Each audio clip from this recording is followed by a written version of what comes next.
coffee mug in my hand almost slipped from my fingers. The ceramic was still warm, steam rising in lazy spirals, but my grip had gone numb. Across the conference table, the vice president leaned back in his chair with the kind of casual arrogance that comes from never having faced real consequences. "You're dead weight here," he said, his voice carrying that smooth, practiced tone of someone who delivered this speech before. "Your division is being liquidated, effective immediately. Pack your things and be out by end of day." The fluorescent lights hummed overhead. Someone coughed nervously. 3 other members of my team sat frozen in their chairs, their faces draining of color as they processed what this meant for them too. But I wasn't looking at them. I was looking at him, this man who'd been systematically dismantling divisions for 6 months, and I was doing the mental calculations. 48 hours ago, I'd signed the paperwork. 48 hours ago, I'd purchased $17 million in active bank debt that this company owed. The ink was barely dry, and he had no idea what was coming. Welcome to the Payback Office channel, where karma doesn't just knock on the door, it owns the mortgage. If stories about accountability and justice resonate with you, hitting that subscribe button helps us build this community together. We're working towards 6,000 subscribers, and having you here makes that possible.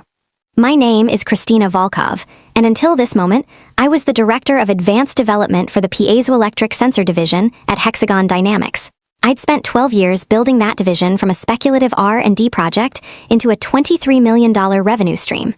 My background wasn't what you'd call privileged. I'd worked my way through community college while taking care of my younger brother after our mom got sick. But those years taught me something valuable. They taught me to see people. To understand when someone was struggling, when someone needed a chance, when someone was being underestimated. That empathy had built my division. Every person I'd hired had a story. Every innovation we developed had come from creating an environment where people felt valued enough to take risks.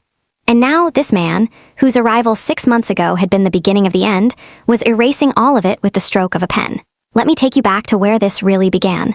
9 months earlier, the rumors had started circulating. Hexagon Dynamics was restructuring. The executive team was being reshuffled. Our CEO, Richard Pemberton, who'd always been supportive of the R&D divisions, was stepping down for personal reasons, which everyone knew meant the board had pushed him out. I'd been with Hexagon long enough to recognize the warning signs. New leadership usually meant new priorities, and new priorities usually meant casualties. But the Piezoelectric Sensor Division had been performing well. We just secured 2 major contracts with aerospace manufacturers. Our sensors were being integrated into next-generation flight control systems. We were profitable, growing, and innovative. I thought we were safe. The new CEO arrived in early September. His name was Anthony Westbrook, and he came from a background in private equity. That should have been my first red flag. Private equity people see companies differently, not as organizations of people working toward a common goal, but as collections of assets to be optimized, trimmed, and flipped for maximum return. Westbrook's first company-wide email talked about lean operations and core competency focus and eliminating redundancy. Corporate speak for layoffs and division closures. I scheduled a meeting with him for the second week of September. I wanted to present our division's performance metrics, our pipeline of upcoming contracts, our growth projections. I wanted to make sure he understood what we brought to the table. The meeting lasted 8 minutes. Westbrook sat behind his massive oak desk, barely glancing at the presentation I'd spent a week preparing. His office still smelled like fresh paint from the renovations he'd ordered. Behind him, through floor-to-ceiling windows, the Chicago skyline stretched out in crisp autumn clarity. "Kristina," he'd said, interrupting me mid-sentence about our aerospace contracts. "I appreciate the passion, but I need you to understand something. Hexagon Dynamics is a thermal management solutions company. That's our brand identity. That's where our margins are strongest. These specialty divisions, sensors, electromagnetic compatibility testing, microfluidic fabrication, they're distractions. But sir, we generated $23 million in revenue last year. On what operational overhead?" He'd leaned forward then, his expression not unkind but utterly dismissive. "I've reviewed the numbers. Your division requires specialized manufacturing facilities, specialized equipment, specialized personnel. The return on invested capital is mediocre at best. We can deploy those resources more efficiently elsewhere." I'd left that meeting with a sinking feeling in my stomach.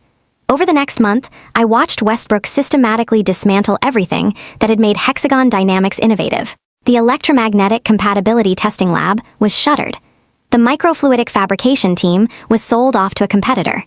The advanced materials research group was reduced to a skeleton crew. And then came the announcement about the new vice president of operations.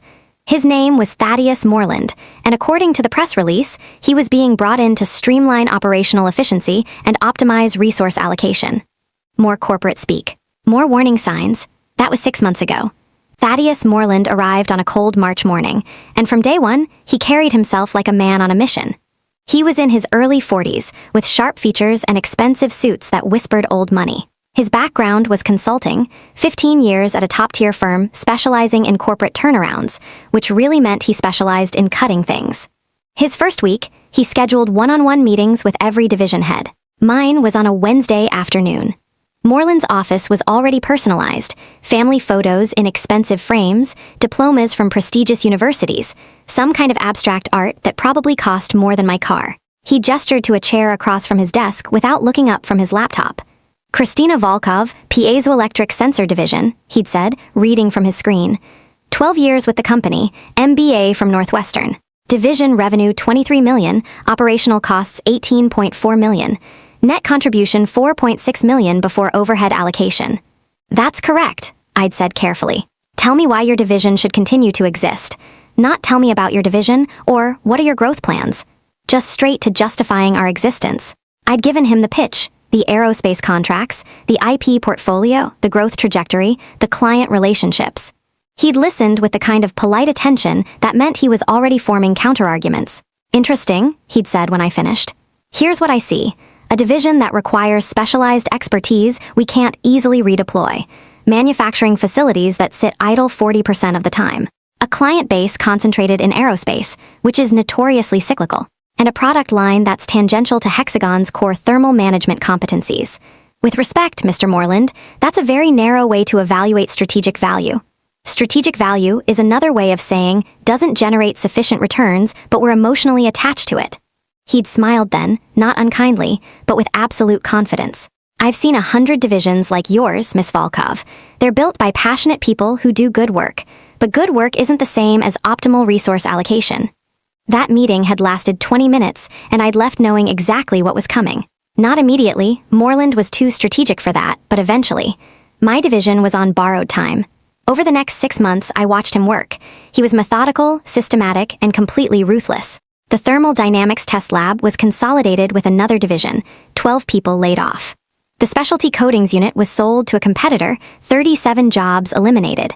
The fluid systems integration team was outsourced, 21 people gone. Each time, Moreland followed the same pattern.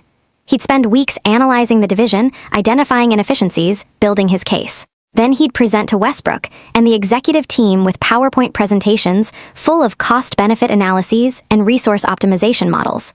Then the announcement would come, and another part of Hexagon's innovation capacity would disappear. The Piezoelectric Sensor Division was still operating, but I could feel the attention turning our way. Moreland had started asking for detailed operational reports. He'd toured our manufacturing facility twice. He'd requested interviews with our major clients, ostensibly to understand the value proposition, but really to assess how locked in they were. I knew we were next. The question was when and what I was going to do about it. The turning point came on a Tuesday evening in late September, 6 months into Moreland's tenure. I was working late, reviewing quarterly projections, when I got an email from one of our aerospace clients. Pinnacle Aviation Systems wanted to schedule a call to discuss supply chain continuity concerns. Reading between the lines, they'd heard rumors about Hexagon's restructuring and were worried about our division's future. I sat back in my chair and stared at that email for a long time. If Moreland liquidated us, what would actually happen? Our clients would scramble to find alternative suppliers. Our employees would scatter to competitors, taking their expertise with them. Our IP would either get sold off piecemeal or gather dust in Hexagon's patent portfolio. And I would get a severance package and a handshake and a thank you for your service. That was the conventional outcome. That was what happened to every other division Moreland had eliminated. But what if there was another way? I pulled up Hexagon's financial statements, publicly available information since we were a traded company. The debt structure was right there in the footnotes. $17 million in revolving credit from Continental Commerce Bank, issued 3 years ago to finance an acquisition. The terms were standard: variable interest rate, 5-year maturity, various covenants about financial ratios and operational changes. I'd learned about corporate debt in my MBA program, but it had always been theoretical. Now, staring at those numbers, I started thinking about it differently. What if I could acquire that debt? The idea was insane on its face. I didn't have $17 million. But debt doesn't trade at face value. It trades based on the perceived risk of the borrower. And Hexagon, with all its restructuring chaos and leadership changes, was definitely looking riskier than it had 3 years ago. But more importantly, what would owning that debt actually give me? I opened a new document and started writing out the logic. Benefit 1. Leverage in negotiations. Benefit 2. Change of control protection. Benefit 3. Alignment of interests. Benefit 4. Downside protection. Benefit 5. Strategic optionality. The more I thought about it, the more it made sense. Not as a guarantee, this was absolutely a high-risk play, but as a strategic move that changed the entire game board. Moreland was operating from a playbook that assumed employees were powerless. He could analyze divisions, make recommendations, and execute terminations, because the people in those divisions had no structural leverage to fight back. They could complain, they could argue, but ultimately they could be dismissed. But creditors couldn't be dismissed. Creditors had legal rights that survived termination. Creditors had power that existed outside the corporate hierarchy. If I could become a creditor, I could change my position from pawn to player.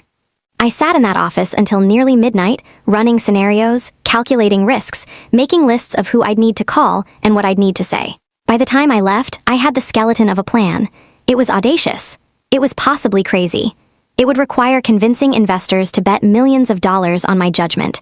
It would require perfect timing and absolute discretion. But it was better than waiting around to be declared dead weight by a consultant who'd never spent a day building anything real. The next morning, I had breakfast with Elliot Zhao at a diner near the financial district.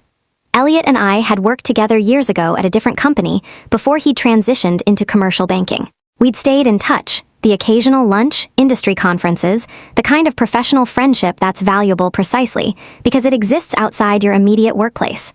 Over coffee and eggs, I laid out the situation. Moreland's systematic dismantling of divisions, the signs pointing toward my division being next, the debt structure I'd identified. I want to acquire it, I said, not as a hostile move, as a defensive one. Elliot had set down his coffee cup slowly. Christina, do you understand what you're talking about? Corporate debt acquisition isn't something you do on a whim. We're talking about millions of dollars in capital, legal complexity, timing coordination. I know. That's why I'm talking to you. I need to understand if this is even possible. He'd been quiet for a moment, then pulled out his tablet and started making notes. Okay, let's think this through. Continental Commerce holds the debt. I know people there. Given Hexagon's current instability, they might actually be willing to sell at a discount, maybe 90 cents on the dollar. They'd rather lock in a small loss than risk a bigger one if Hexagon hits real trouble. So it's possible? Possible, yes. But you'd need to come up with roughly $14 to $15 million, and you'd need to do it quietly. If Hexagon gets wind of what you're doing before the transaction closes, they could interfere, maybe find alternative financing, maybe accelerate their timeline on liquidating your division. What if I brought in co-investors? People who have a strategic interest in my division continuing to exist? Elliot had looked up from his tablet, and I'd seen the moment he understood. Your clients. You want to bring in your aerospace clients as investors. And maybe some private equity firms that specialize in carve-outs. And maybe some individual investors I know who have been telling me for years I should start my own company. You're not just trying to save your division. You're building a coalition that could potentially take it independent. I'm building leverage, I'd corrected.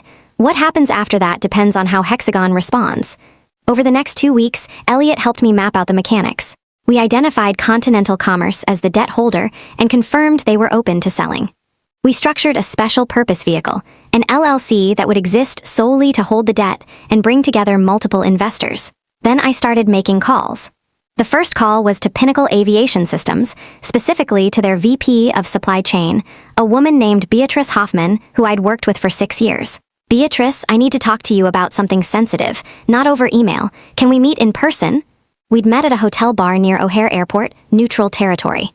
I'd explained the situation, Moreland's pattern of liquidations, the threat to my division, the potential disruption to Pinnacle's supply chain. Here's what I'm proposing, I'd said. I'm putting together an investment group to acquire Hexagon's bank debt. If we own that debt, we have leverage to prevent the division from being liquidated, or at minimum to ensure continuity of supply even if there's a transition. Beatrice had listened carefully, asking pointed questions about the legal structure, the timeline, the risks. Finally, she'd said, "How much are you looking for from Pinnacle?" $3 million. That's not a trivial amount. I'd need to take this to our CFO and probably our CEO. I understand. But consider what you'd lose if we get liquidated. You'd have to requalify a new supplier, which takes months. You'd have potential delays on aircraft deliveries. You'd lose access to our development pipeline for next-generation sensors. $3 million is less than the cost of that disruption. She'd made the pitch internally, and 3 days later, Pinnacle had committed the $3 million. The second call was to Watershed Capital Partners, a private equity firm that specialized in carve-out acquisitions. I'd met one of their partners, a man named Isaac Drummond, at an industry conference the previous year. Isaac had been immediately interested. This is exactly the kind of situation we look for. A good business trapped inside a larger company that doesn't value it. If you can create the leverage to force a transaction, we want in for $4 million. 2 individual investors, both former executives who'd made their fortunes in successful exits, each committed $2 million after I walked them through the opportunity. And I committed the final $2.8 million, which represented essentially every dollar I'd saved over 12 years, and everything I could borrow against my home and retirement accounts. By early October, I had the coalition assembled. Cascade Holdings LLC was formed with 6 investors, each holding membership interests proportional to their capital contribution. On October 18th, exactly 6 months and 2 weeks after Thaddeus Moreland had arrived at Hexagon Dynamics, I signed the paperwork at Continental Commerce Bank's downtown office. Cascade Holdings LLC acquired $17 million in Hexagon Dynamics debt for $14.9 million. The transaction was public record, but buried in the daily flow of corporate debt trading. I was betting Moreland wouldn't notice until it was too late. I was betting he'd make his move against my division without doing his homework. 2 days later, I got the email scheduling the divisional integration meeting for Thursday morning. I knew what it meant. The time had come. Thursday morning arrived cold and gray. I got to the office early, made coffee, and sat at my desk reviewing the paperwork one more time. The debt acquisition documents, the LLC operating agreement, the change of control provisions in Hexagon's original loan agreement. Everything was in order. Now it was just a matter of timing. At 9 a.m., I walked into the conference room with my team, 4 senior engineers and 2 project managers. Thaddeus Moreland was already there, flanked by 2 consultants I recognized from previous division liquidations. His laptop was open, his presentation already loaded. He didn't stand when we entered. No greeting, no pleasantries. Just a gesture toward the chairs. "Let's make this efficient," he'd said, his voice carrying that familiar tone of polite dismissiveness. "I've reviewed the operational analysis of the piezoelectric sensor division. The conclusion is straightforward. The division requires disproportionate capital investment relative to its contribution to core revenue streams. The manufacturing facilities are underutilized by industry standards. The personnel costs exceed comparable market rates. The client concentration in aerospace presents unacceptable risk exposure." Angela Walsh, one of my senior engineers, had started to respond.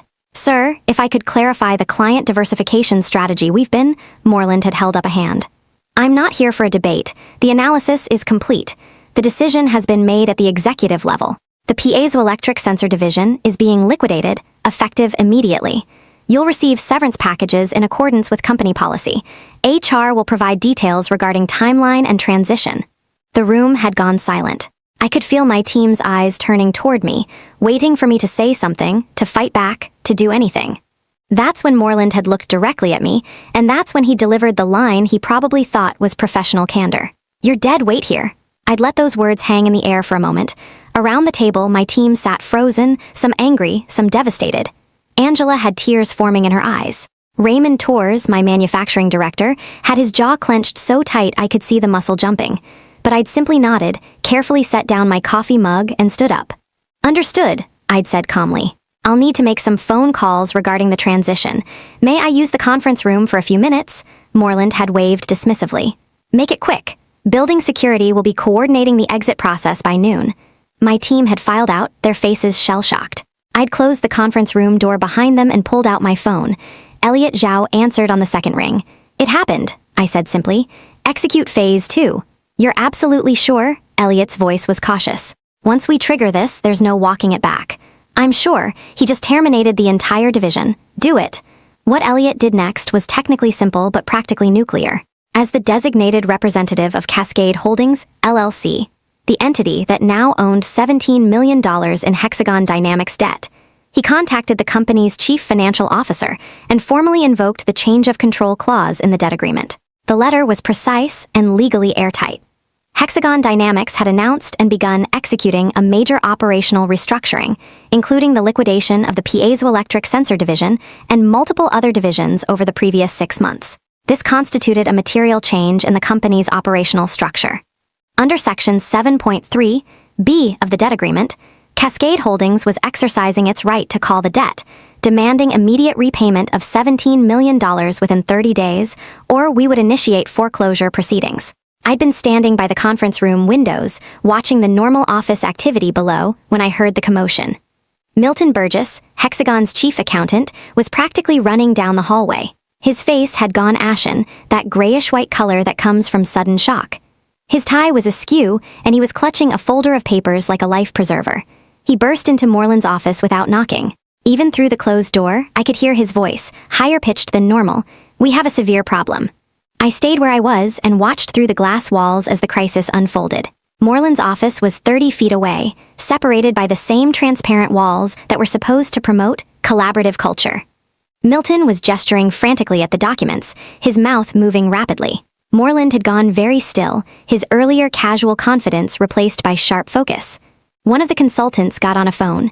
The other started typing urgently on a laptop. 3 minutes later, Anthony Westbrook appeared, moving through the office with the kind of purposeful stride that meant someone's world was about to end. He entered Moreland's office, and the door closed. Blinds were drawn. I walked back to my division's workspace.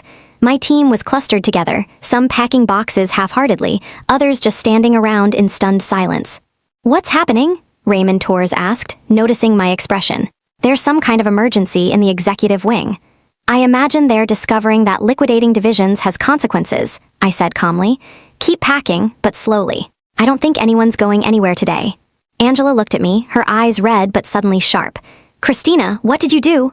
Before I could answer, my desk phone rang. Internal extension. Westbrook's executive assistant. "Miss Volkov, Mr. Westbrook needs to see you immediately in the executive conference room." "I'll be right there." The executive conference room was on the top floor, reserved for board meetings and crisis management. When I walked in, 5 people were already there.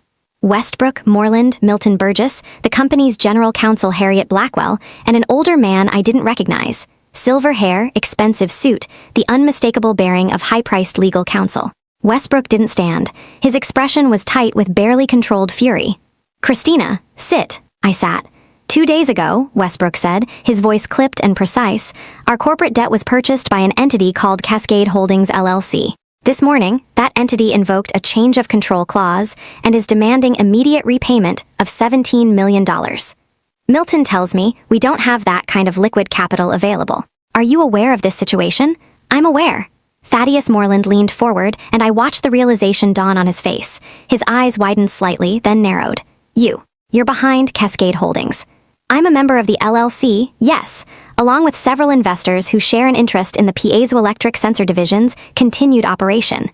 The silver-haired man spoke for the first time, his voice measured and professional. "Miss Volkov, I'm Howard Simmons, outside counsel for Hexagon Dynamics.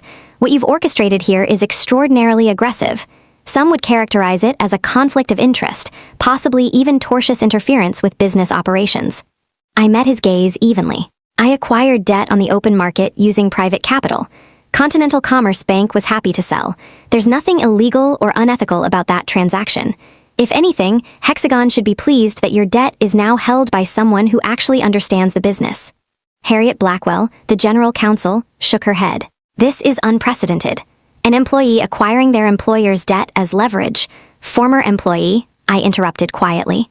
"As of approximately 30 minutes ago, Mr. Moreland liquidated my division and terminated my employment." "I'm dead weight, I believe he said." The room went completely silent. Westbrook closed his eyes briefly, then opened them and turned to Moreland. The look on his face could have stripped paint off walls. "You terminated her this morning. Before verifying the debt situation?" I had no reason to believe. How could I have possibly known? Moreland's confidence had evaporated. Sweat was beading on his forehead. "Perhaps," I said quietly, "if you'd spent more time understanding the divisions you were liquidating, instead of just running them through optimization models, you'd have understood the relationships and leverage those divisions represented." Moreland's face flushed red. "This is extortion. You can't seriously expect." "I'm not extorting anyone," I said calmly. "I'm a debt holder exercising legal rights that are clearly spelled out in the loan agreement." If Hexagon wants to discuss restructuring those obligations, I'm happy to negotiate. But that negotiation will be between equals, not between an executive and someone he just declared dead weight. Howard Simmons cleared his throat, regaining control of the conversation. Miss Volkov, let's discuss what outcome you're seeking. Cascade Holdings is demanding $17 million in 30 days. We both know Hexagon cannot meet that timeline without severe disruption. What would it take to restructure this debt on more manageable terms? This was the moment. I'd rehearsed this conversation 100 times, but now that it was happening, my heart was hammering against my ribs. I want 3 things, I said. First, the piezoelectric sensor division is not liquidated. It continues operating as a going concern with its current team intact. Westbrook shook his head. The operational analysis clearly shows. The operational analysis was conducted by consultants who spent 3 weeks reviewing spreadsheets and 0 hours understanding the strategic value of what we've built, I said flatly. We hold critical intellectual property in sensor technology. We have binding contracts with aerospace manufacturers who rely on our products for flight safety systems. Liquidating us doesn't just cost you current revenue, it destroys client relationships and damages Hexagon's reputation as a reliable partner. Milton Burgess spoke up, his voice still shaky. She's right about the client relationships. Pinnacle Aviation called an hour ago asking about supply continuity guarantees. If we can't provide them, they've indicated they'll need to resource alternative suppliers for all Hexagon products, not just sensors. That got Westbrook's attention. Pinnacle was one of Hexagon's largest clients across multiple divisions. What's your second condition? Harriet Blackwell asked, making notes. Operational autonomy. The division becomes a wholly owned subsidiary of Hexagon with its own profit and loss statement, its own decision-making authority. Hexagon benefits from our revenue and our client relationships, but you stop treating us like a cost center to be optimized out of existence. And the third condition? Howard Simmons asked. Everyone who was terminated this morning is reinstated immediately with full back pay and benefits. And Mr. Moreland no longer has any operational authority over the piezoelectric sensor division or its personnel.